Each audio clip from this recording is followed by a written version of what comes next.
Yeah. Hello, everyone, and welcome to the October 2020 Pie Shop podcast. It has been a while since we've produced a podcast because of COVID-19, and I am happy to say that the Pie Shop is fully operational and running. And we have a few guests that I first want to introduce to start off the show. Myself, I'm the director of product tiers here at the Pie Shop and also an entrepreneur. We have Mark Jackson, founder and president of the Pie Shop and Blue Dolphin, and of Blue Dolphin Engineering, and expert engineer for over 40 years. We have Andrew George, a Pie Shop mentor and software engineer and developer and entrepreneur. And we also have Ben Smith, founder and creator of TrueThink podcast and entrepreneur. So welcome, everyone. Happy that you all could make it this Friday. I can. Hello. Good to be seen. Yeah, absolutely. Too bad we couldn't have this in person, but this is going to do. I think it's going to be great podcast. We won't tell anybody that we're actually sitting next to each other. But I won't either. So I kind of want to open up the conversation to Andrew. Andrew, if you don't mind introducing yourself and kind of giving your background and start from there. Yeah, so I'm originally from Long Beach. Was born and raised there. Went to college at Cal State Long Beach, and fell in love with software development, and particularly like UI development. So last 13 years, I've built user interfaces and web products for companies of all kinds of sizes. Like BlackBerry, Honda, Acura. I've worked at like AWS, Amazon. Just a couple of small companies you might have heard of.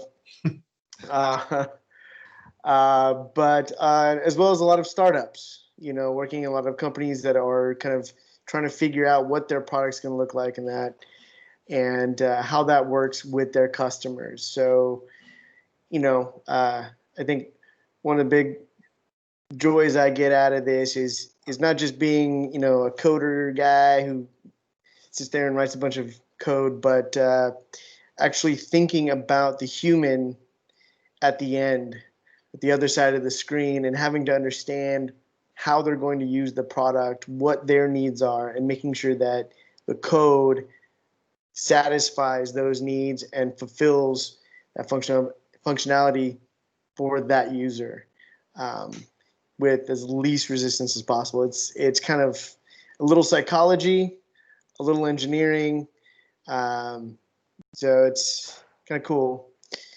And so it's been my. I also wonder, we appreciate that Andrew's been actually working as a mentor here recently, and the Pie Shop and Blue Dolphin have been sponsoring senior capstone teams at UC Merced and Fresno State here locally. And it's nice having his input. He's got a good perspective on development, and whether it's mechanical or software or tech, it seems to follow the same kind of logic and pattern. He's got good experience. So I just wanted to mention that it's been nice having him around. So. Thanks. Yeah, no, it's been a pleasure being able to mentor young engineers. I think, it's challenging coming out of the university setting where you're taught, here's how we solve some problems and some basic things. But one of the big challenges is coming into like this real world type problems where there's no fixed answer on the test. It's completely open-ended. There's no one solved this before. And that's a really hard skill to learn and develop. And so being able to help these young engineers realize that there is a way to get to some solutions on these kind of wide open problems is fantastic. And it's kind of one of those things that I wish someone had helped me out when I was just graduating. And I can vouch for Andrew. We had classes together. We graduated together at Long Beach State, and he's a smart cookie. He actually ruined a curve for a test I was taking. One of those guys. Huh? He did it. He ruined the curve for our rhetoric theory class, correct, Andrew? Wasn't that it? Yeah. Asian class? Oh gosh.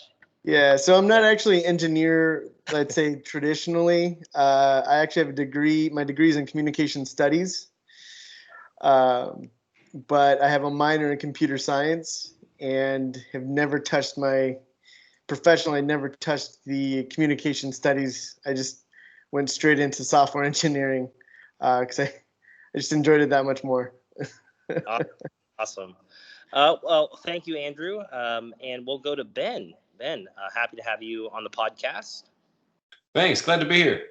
And Ben, if you could just kind of give us a breakdown of where you're from and what you're working on right now. You are one of the newest members of the Pie Shop. Appreciate you having you being here and also being a part of the Pie Shop. And just love to hear more about what you're working on right now. Yeah, I think I joined with you guys a couple months back. I was working on a separate project then. I've been trying to find my feet and just looking for a creative outlet, some project that I could sink my teeth into and build out. And before, I think it was a debate platform that had been an idea for a while that I thought might be a nice platform for nuanced discussion of serious issues. That's been a big interest of mine, is how to do better discussion on these serious issues that oftentimes are co-opted or turned into political footballs, or it's hard to find, meaty discussion on these things.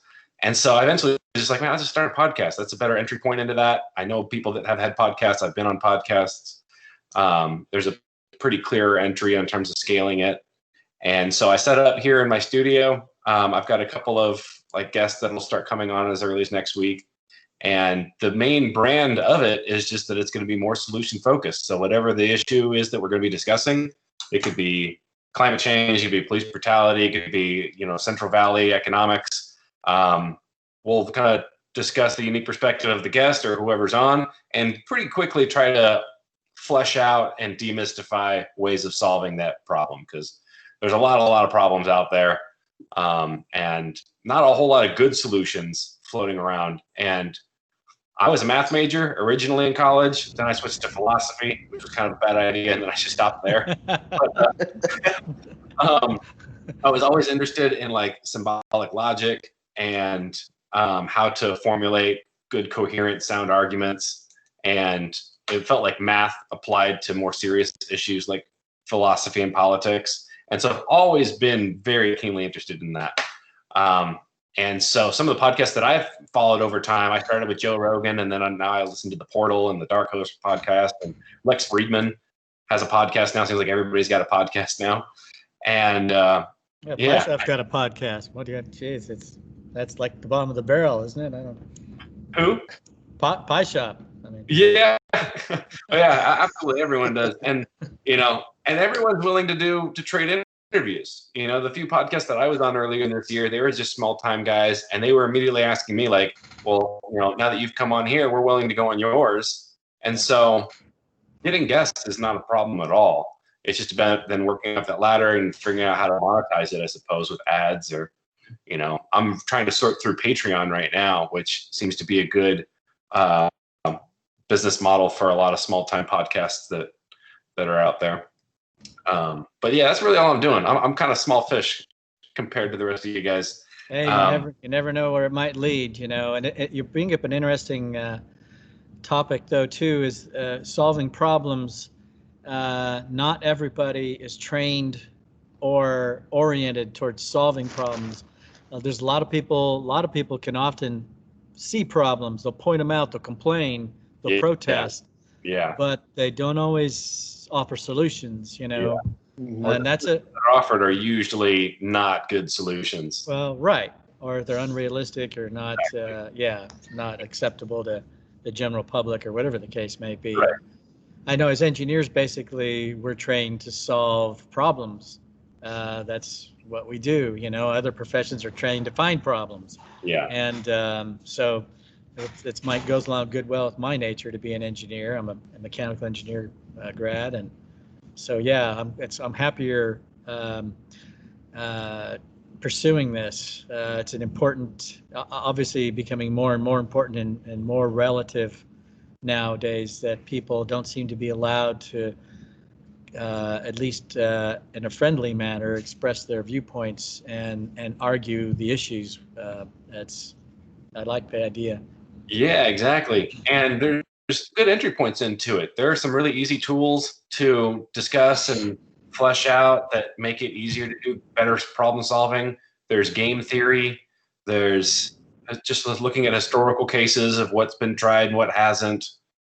And so, like, the more I navigated, the more I was like, a lot of these things are almost deliberately made confusing when they're at the very least easily conceptualized and mapped out. Like, there are good entry points into them. And I'll never pretend like I have the answers, but I like playing with them. I like toying with them and trying them in different contexts and seeing, the movers and shakers, the people really actually making a difference. What are they doing? What are they trying? And so I can almost immediately find out when someone's just another complainer and just into the field. It's like, are you doing anything to help, or are you just trying to stir the pot? Yeah, right. Yeah, absolutely. Well, yeah, that kind of leads me into the next question of what brought you, or Andrew and Ben, this goes both to you guys, what brought you to Fresno? Because I'm seeing a lot of talented people move to the Central Valley, and I just kind of want to know what brought you guys here. Sure. You want to go first, Andrew? Okay, yeah. So honestly, the biggest reason I think Fresno and kind of the Central Valley, it's a nice place, great place to raise a family. That's kind of the one big plus. Probably would have done it sooner, except as a software engineer, there's always been a big block. And that is, as a software engineer, if I wanted to grow or enhance my career, I had a handful of cities I could move to. Right? And I've done them all. I've done the Bay Area. I've done Seattle, LA. I've worked for companies remotely out of New York. You kind of have to pick one of these major metropolitan areas to essentially move to. I even explored moving to like Austin at one point, which, by the way, great city. I love that city. I can't wait to go back. Yeah, Joe liked it enough. Exactly. No, it's an awesome town. That's what I hear. That's a. Yeah. And so, but it's one of those things, like you kind of, you don't get to necessarily pick where you want to live. Mm-hmm. Now, because of the, current situation with the pandemic and that we're in now, it's interesting because people are more open to this remote form of working. And I think as a software engineer, I've got, I manage a small team, where I have people in the East Coast. I have people, remote offshore teams that are working in, South America and like Asia and that. So what's the, if I lived in like LA, or if I live in Fresno, on the world level, it doesn't really make a big sense. But to me, choosing an area where, I could have a better cost of living, more opportunities, say, to live closer to friends and family, and a place to raise my children in good schools. I finally have that choice now. Yeah. And so that's really what brought me here, specifically to like the Fresno area. It was just, it's a good place to raise kids and actually afford a home. Yeah. Awesome. Yeah, So, I would agree with all those points. And Ben, what brought you here? Well, we were talking earlier. A few of us are originally from Long Beach. I was born there, but I grew up in Sacramento. And in 2015, I decided to get my CDL and do long haul truck driving. Figured like a fun way to see the country and make some better money than I was making. And so I did that more or less for the last 4 or 5 years. And the last company I was with was based here out of Fresno. They were hauling produce back and forth between here and New Jersey. And that's a long haul. Yeah, it was a pretty cush job. It paid well. I listened to podcasts and music all day. And the more I did that, the more I was like, I gotta get off the truck and actually do something, because your life just kind of everything else stops. And so I saved up some money. I started looking at the local apartments just here in Fresno so that if I needed to, I could just jump right back on the truck, and found this little studio here in downtown for like $900, which would be like more than twice that in Sacramento or 3 times that in the Bay Area. Right. And, 4 times that, or 5 times that, or 6 times that. And I immediately was seeing these maker spaces. There's like a coffee shop in the corner, a cultural arts park. There's a yoga studio down the street. People were really friendly. I was like, man, I really like it here. Lower cost of living. It's equal distance between the Bay Area and LA. And so if I want to actually start driving around and meeting people, like that's a good hub for that. And so I was like, man, I'm gonna try to start this podcast thing and set up my headquarters here in Fresno and make friends, make connections. So yeah, it's really the lower cost of living, but originally it was just because I happened to be truck driving out of here. Good. You guys sound like you guys are like the. I should just record this as a commercial for, move to Fresno. I don't know. $900 for a studio apartment. It's gated. I have a connected garage. Yeah. Like I got a balcony. Art Hop comes down my street. I got all the damn amenities. People are having chill. This would be easily twice this just in Sacramento a few hours. Yeah, and that's the thing about the pie shop. We're located. You're a block away from the pie shop, right? Or Yeah. 2 blocks. So I mean, that's one of the reasons why we're happy to be, and Blue Dolphin for that matter, happy to be in the downtown area. If you're thinking, about starting a business, not having to worry about commuting, not having to worry if you could just walk to work and live in a nice place and walk to work. Yeah. And have all these amenities and some entertainment, locally, and then have the benefits of being near the incubator. It's just that's one of the reasons we're really happy to be in downtown Fresno. There's not very many places that I know of at all that offer all of this in such a small proximity. And it's not like there's just a few places to live. There's 1,000 places to live within 3 blocks of here. So I mean. Yep. What's that incubator you mentioned? That pie shop place. Yeah. Oh. Just an extra plug. Yeah. Pie shop. Thanks. Yeah. And that kind of segues me into the question for everyone on this podcast is, what type of industries that would you like to develop or see or attract to the Central Valley or Fresno specifically, that we don't have yet, just so everyone who's listening can kind of give an idea of from new people who've just moved here, what Fresno is actually missing and what you'd like to see. Andrew? I mean, my own self-interest, I'd say tech, but that's kind of a misnomer. Like, the reality is current day, every industry is tech. Right. It's, in Fresno here, the Central Valley, it'd probably, ag tech would probably be a big industry that makes a lot of sense to develop here.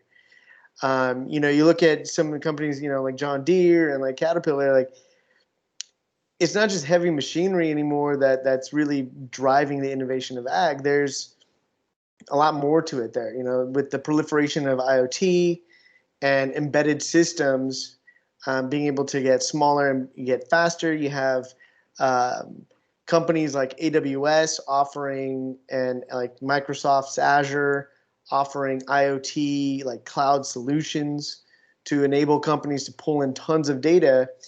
I mean, you see the manufacturing industry pulling in and pulling in so much more data to be able to monitor and fine tune automated manufacturing processes. You look at agriculture, essentially is a very similar thing. It's manufacturing food. Yeah. Oh, it is. So it just makes sense in the center of agriculture here in the Central Valley to start incorporating those kinds of things and moving it into ag tech. I think that's kind of the first big play, but I think a lot of other industries too. Yeah, there's been there's actually been a big push. Of course, ag's been here forever. It's in the 3 local counties. It's over $18 billion. We feed the world literally from here. And so there's a real strong, of course, ag presence here in the valley. But things are evolving. They evolve slow. Ag tend not to adopt things quickly because there's a long cycle related to, it takes years for a tree to start producing almonds or whatever. I mean, it takes a while to make changes. But some of the things I know that ag now has to deal with, of course, is the lack of labor, for example, and the cost of labor, and that's all legitimate. But the demand for food to be cheaper increases also, and so a lot of this, relies on technology to happen.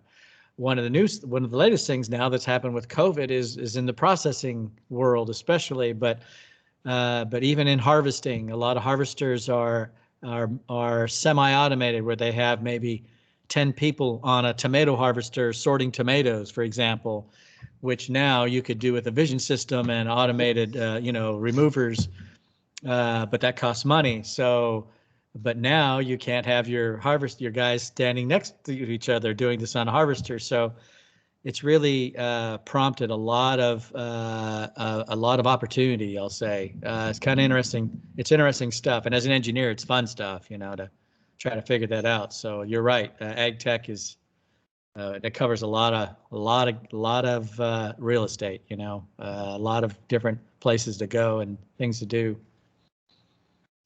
Well, Mark, you touched on a good topic too. It's kind of the elephant in the room. Everyone's talking about COVID-19, but I more so want to talk about what everyone's opinion is on the change of how industries change and how we work. How do you think that's going to pan out? And this is a two-part question. I guess my first question is, how is COVID-19 pandemic going to change industry and how we work?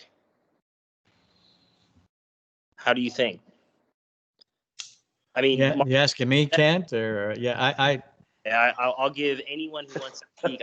Mark, you actually said it. You're not having 10 people working next to each other anymore. Yeah, it's a big issue. It's a big issue. Packing houses where you had literally 50 people lined up, shoulder to shoulder. That is impossible to do right now. And so how do you pivot your business? How do you maintain, a bottom line when all of a sudden you got to expand your facility by 3 times to get the space, that you need between people to work, or go to 3 shifts, or do all sorts of other things. It's a big drain on companies, and but it's also a big opportunity. Some of this stuff was going to happen over time anyways, so it's forcing the change, which sometimes has to happen. Yeah, it's going to do it because, I mean, like you mentioned, you're seeing it in lots of other industries, but ultimately, from a business perspective, right, it comes down to cost of human labor versus cost of automation. And this is one of those big problems that we're going to see coming up more and more, one of the things, like working in Seattle, I actually got to go into, one of these early kind of like Amazon stores that you've seen, right? Where there's no cashiers, and now you're starting to see kiosks at the McDonald's or the Taco Bell, and so that's the kind of issue is the technology is getting to the point where you're starting to replace more people, and then what's that cost of labor, the cost of production potentially, right? Because you're right, like, does it pay to expand my business or my footprint 3 times, or purchase machinery, and eliminate some of that human risk factor as well? And those are going to be hard discussions that companies are going to start making, and having to have it. And some of those decisions are not necessarily going to land in favorable ways for big parts of the population. So. And then on top of that, I think we're also, but it's not all bleak. No, because as you said, there's opportunity, right? I think like for someone like Ben, like the fact that, like, say, certain, like, driving, like, trucks, being automated, that's a very real technology that's, coming on board. But it gives now opportunities in other space, because with this remote type push and people kind of starting to spread out, there's other opportunities for different ventures and people to create new things in other spaces. Yeah, I don't know. Ben, what do you think? I mean, Ben? as far as, what kind of opportunities what's it going to change? I mean, or what has it changed? Specifically, COVID or the large scale automation? COVID in general. I mean, it's going to lead to that, but yeah. It's my answer would be kind of twofold, because I think Andrew is getting into some really interesting stuff where with automation, COVID's kind of exacerbated that and sped up the process in some capacities where, companies are leaning away from human labor to automation, and that's speeding that up. That's been going on for a long time. One of my favorite talking points that I don't think was talked about enough in the primaries with Andrew Yang. Andrew Yang was one of the only guys really talking about how severe that is, and that's been going on for a long time, and it's only going to continue. So many human labor industries are going away, and they're not going to come back. And so anybody trying to promise that they will come back is just full of crap. I'm not convinced that UBI is the only answer, but something has to be done. And it doesn't have to be bleak. Like you mentioned, if anything, this makes it easier for these companies, but they're just internalizing the profit. That's the problem. And somehow, I don't know, through some kind of collaborative effort to realize that if their customers can no longer afford their products because they can't work, that's going to tax the whole system. So something's got to be done, but there's no reason to think that it couldn't be solved, because at the end of the day, it should be a good thing. You would think that, 100 years into the future, fewer people should have to work because everything's automated. And so I don't know if that's through UBI or some type of universal basic income program. There's plenty of cons through programs like that in terms of incentives. But COVID, I think, is not going to be as severe next year as it is now. It's only a matter of time before enough people have gotten it that it's not as big a concern as it was now. Just like with swine flu, H1N1 is still around.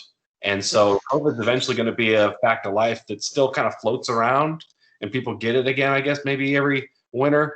But it's going to become the norm. And I think a lot of this closed businesses and the masks, even, like, it's only a matter of time before the restriction kind of die down. I think immediately after the election, regardless of who wins, it'll be talked about a lot less. That it's been used as a political football largely by many camps. But that's about as much as I can figure from what I follow. I don't know how well that translates or makes sense. I'm not, and I don't want to downplay COVID. COVID is definitely a serious thing. I have no problem wearing a mask, but I think some of the economic things in terms of forcing businesses to close against their will, that's pretty severe in terms of long-term economic impacts. And I don't know exactly what will happen. I don't have a crystal ball, but definitely what Andrew was talking about with automation, that was already happening, and COVID's just sped that along. Yeah, so. I think of course, always with automation, the concern is what happens to the worker, that's being quote unquote replaced or eliminated or whatever you want to call it. And, right. And you know what? Often there are other opportunities that are created, and maybe those opportunities require some education for people. I mean, maybe that's what they have to do, but I think the biggest problem is there's not going to be enough jobs to go around. Well, right. So the idea is, if there's not enough jobs and we all work less, and hopefully our standard of living at least stays, on par, and we just have a better lifestyle or better life, because we don't doing it in Europe. Look at Spain. I was in Europe last year, and I saw a lot of people. They were like, "You're crazy working 40 hours a week." They're like working 8 hours a week. Well, and that is true. The United States, probably from a productivity standpoint, we probably work more than anybody. That is true. Yeah. I think too. I mean, we saw like speaking of, like, within a week, right, of the lockdown, we immediately realized how many jobs could be done remotely. Yeah.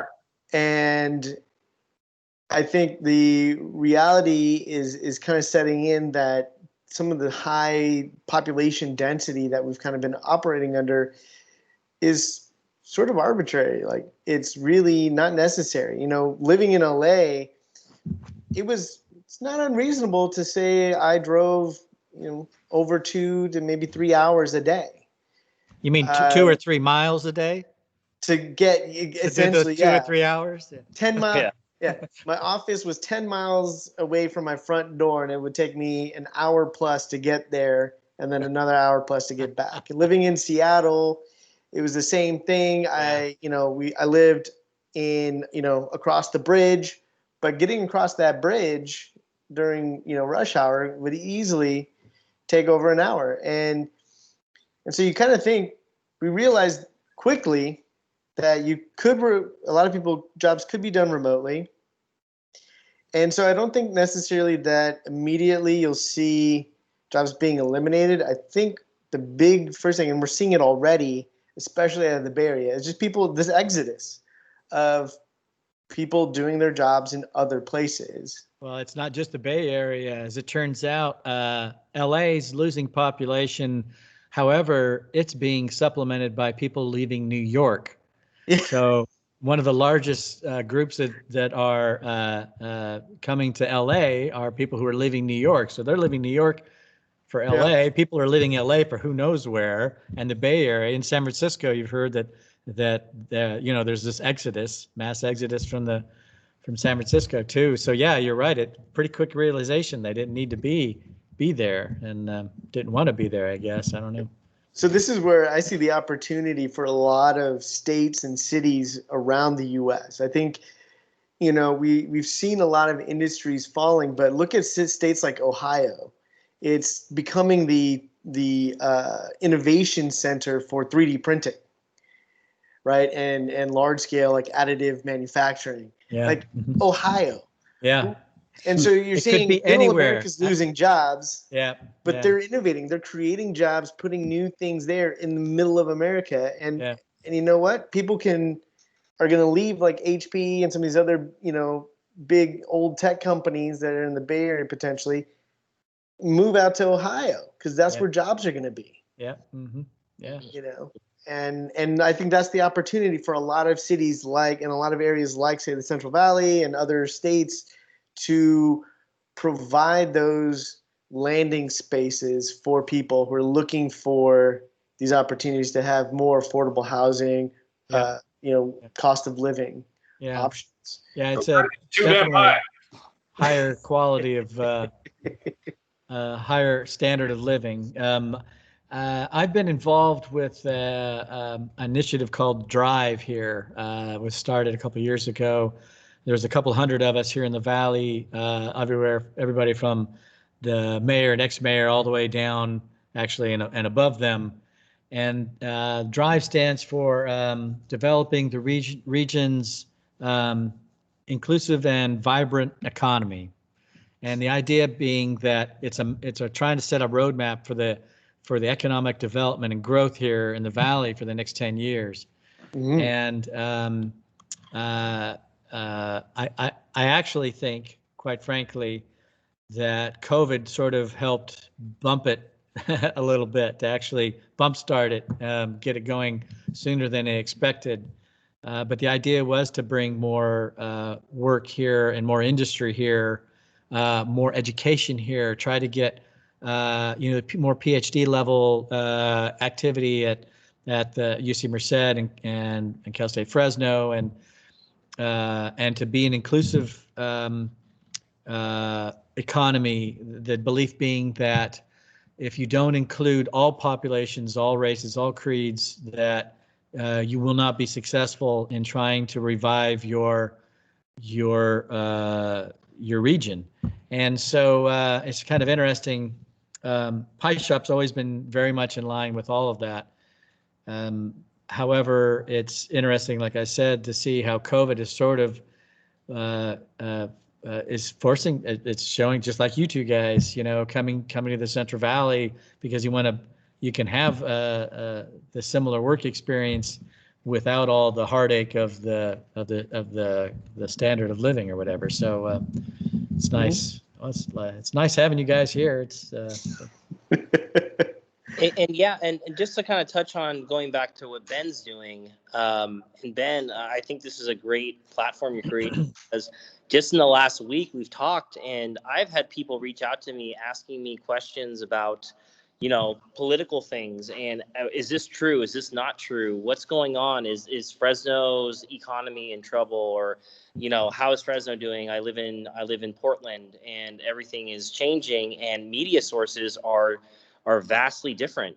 Whether it be you Google search something, it's for you, and it's different for the person Googling, which we talked about that too. That is creating a lot of problems too with how people, plan their family, and also where they want to move or where they work. That worries people. So if you have the wrong information, it can cause a lot of problems in any town and any society. And I think what you're doing is that we're going to have, when we come out of COVID-19 pandemic, we're going to have a lot of people asking a lot of questions and wanting true answers. So that's kind of, I really do think you're onto something here.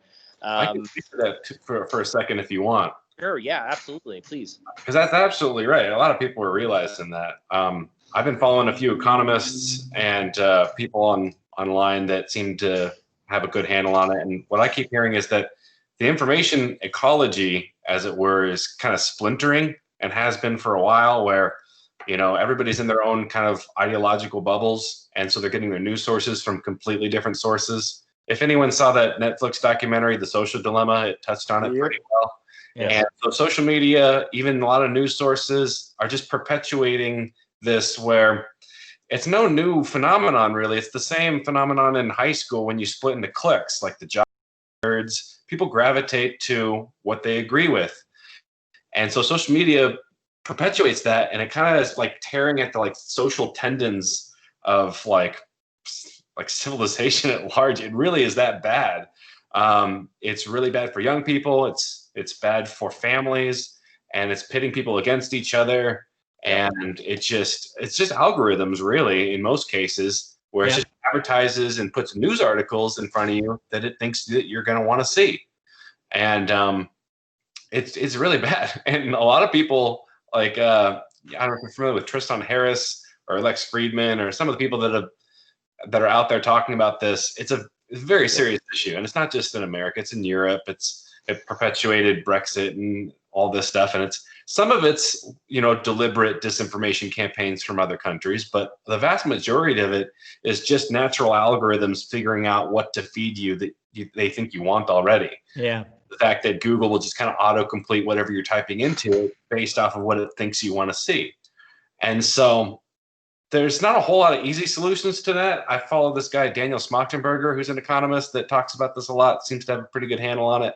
I'd like to discuss it at large, get other people on the pod that have some kind of a unique perspective on it, and just kind of navigate it. Again, I don't have the answers, but more and more people are waking up to the fact that it is a very serious problem, and it's not going away anytime soon. It's not easily fixable, and it's just accelerating. The election is accelerating it. COVID accelerated it, and it's terrible. I mean, you just go back 15, 20, 30 years, everybody got their news sources from kind of the same source. Walter Cronkite, people at least were getting the news from the same source, and they might disagree on it.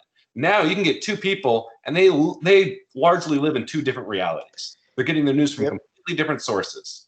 So regardless of where you find yourself on the political spectrum, it's a very broken information ecology in terms of how people form their opinions, how they make their choices. It's very difficult to be well informed and make good sense making nowadays. And I made the analogy the other day to somebody, because they were asking me, how does this work? How is it possible that this works? And the reality is 20 years ago, when you went to, say, the New York Times website, it was just like a newspaper. It was printed once and it was put on there. Now, at this point, it's at the point where it's customized for each person. I mean, and it's not just news. It's even at like when you go shopping online, like you see certain recommendations or new products there, and this is the kind of thing where, technology runs faster than what we can do, and the innovation happens. I mean, I've working on some of these websites and products for these, other companies. Like, we're looking at tons of data, and we're running millions of experiments, just trying to see like what type of ad experience works better, or what color button gets you to click, submit a form faster, or and it's interesting because I saw The Social Dilemma, and I understand the engineers when they're saying like, we thought we were doing something right. We thought we were helping the world. We didn't realize we were creating Pandora's box. Yeah. Yeah. And so it's a challenge, but the reality is I think it all comes down to this. The only way to get it is this education, and so this is where the opportunity comes in. Is me as an engineer, like I kind of, I don't know the exact algorithms, that's, intellectual property to these networks, but I understand the general idea of how it works, right? Like what kinds of data is being collected while I'm surfing a site, what kinds of interactions are there. And I think just understanding kind of how the sausage is made, you understand like why it's not healthy. Yeah. Yeah. And then potentially ways that you can, consume it, but in a healthier way. Yeah. Right. So, hey Ben, hey Ben, I know that you want to have these discussions. What's your vision for trying to make sure that when you have these discussions that they're balanced? I don't even know what balanced is though, but or somehow you're representing both sides as best as possible. I mean, what's the thought there? In the same way that people try to counter their own biases, I'm just going to try all the tools at my disposal. Anybody I have on, I'm going to make it clear that's the goal. And you can only just try at that as best you can. And you're going to have plenty of people that no matter what you do, they're going to label you one thing or the other. Yeah. But I think in the way that I talk about it, giving good credence to both sides, I think what happens a lot is people are like, no, these guys are completely right and these guys are completely wrong. Or we're the good guys, they're the bad guys. If I cut through that, like I've seen people do it in discussions before, where it's like, if you're at least open to what they're talking about, you can pretty quickly get a gauge that this guy's not just spitting out buzzwords and talking points and is just fueling some kind of already existing narrative. Because once the lines are drawn, you can pretty see like, oh yeah, this guy's just, he got his camp and that's who he's representing. Yeah, I would love to hear a bright discussion where people are arguing their legitimate viewpoint based on experience and not just throwing out the talking points. Well, one thing I want to do, and we're messing with this kind of funny setup with a whiteboard. It's on a blueprint like draft table, and I want to do almost like a Bob Ross shot where we come at this whiteboard and we literally just put the facts out. Ross.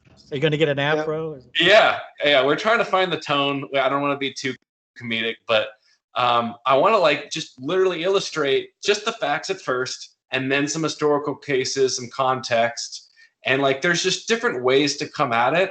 I think that will kind of illuminate it better and not just pigeonhole it or like view it one-dimensionally. I think that just trying those different things is a good entry point into it. But I'm really just going to kind of find it as I go. Very cool. It's tricky, but I'll take any advice you guys have.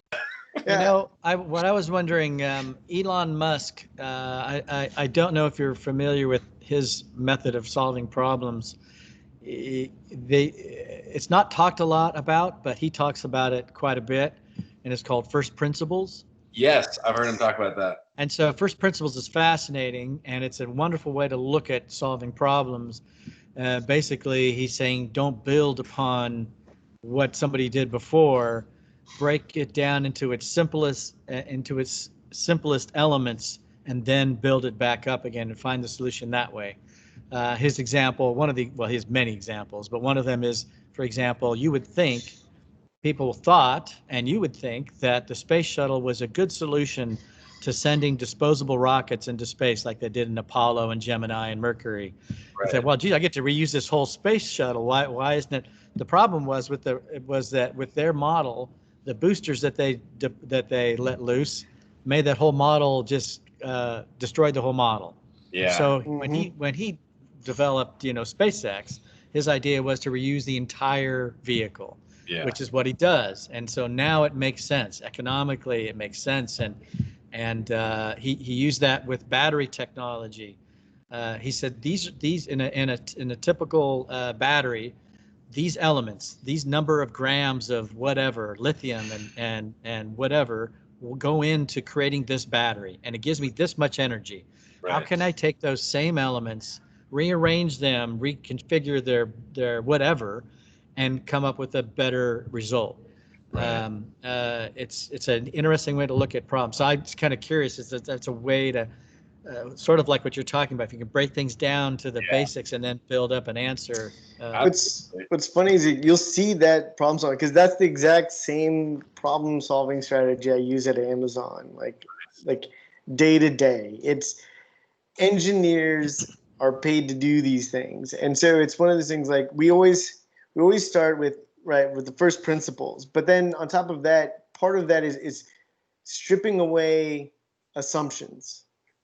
And in fact, it's such an important skill to have, of being able to identify your own assumptions about a problem and a potential solution for that problem, that when we interview, like when I interviewed at Google and like Amazon and like, some of these other companies, like that's one of the interview criteria, is they pose you a question like, here, can you solve this problem?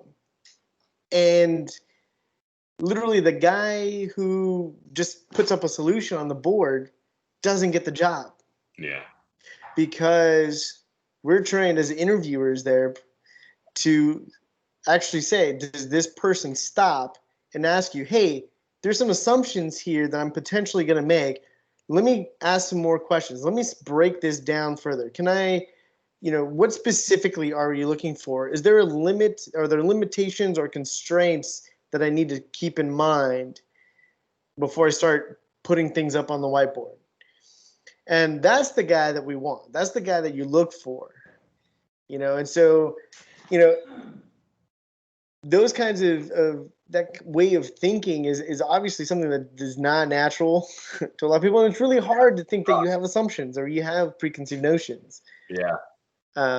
But it's one of those things like, you kind of have to train and exercise for. And I think that if we did that more often, and I think that your podcast, like it's great, because it's going to start showing people an example of what that means. What does that look like to test my assumptions and actually try to come up with solutions? A lot of people don't even have a frame of reference for it. People that go into engineering or mathematics or any of the sciences usually do. It kind of comes with it. But anybody I talk to who's either in the arts or in politics or in like broadcasting or something, like a lot of people don't have it. It should be a required high school course. Honestly, the first time I got a good inkling for it was actually philosophy with Intro to Critical Thinking. That class blew my mind. I don't know if I just hadn't extrapolated the math principles into how to do good problem solving. I just had stuck to formulas and algebra and calculus and everything like that. But it wasn't until I got Intro to Critical Thinking in college as a course that I was aware of all of this that I was not at all aware about. How fallacies work, what inductive and deductive reasoning is, how to account for bias. Like that is not our, America's educational system, I think, is 34th in the world or something like that. It's not very good. It's very broken, and there's a lot they should be teaching that they're not. But you could go on and on about that. But I think you're absolutely right. The very first step is informing people, and maybe that's just through podcasts. Maybe that's through the avenues most people are learning anyway. The newer generations, really, what they're learning is through YouTube and stuff. So if you can get more people talking about that, like, no, here's how you make an informed choice. Here's how you do good sense making. People usually will eat that up. At least people that I've talked to are like, oh, wow, that's interesting. Keep talking about that. I did that when I first heard about game theory. When I started diving into game theory, I was just like, it was another light bulb moment. Like, how did I not know about this? or first principles. These are incredible tools in just your daily life, no matter what you're doing.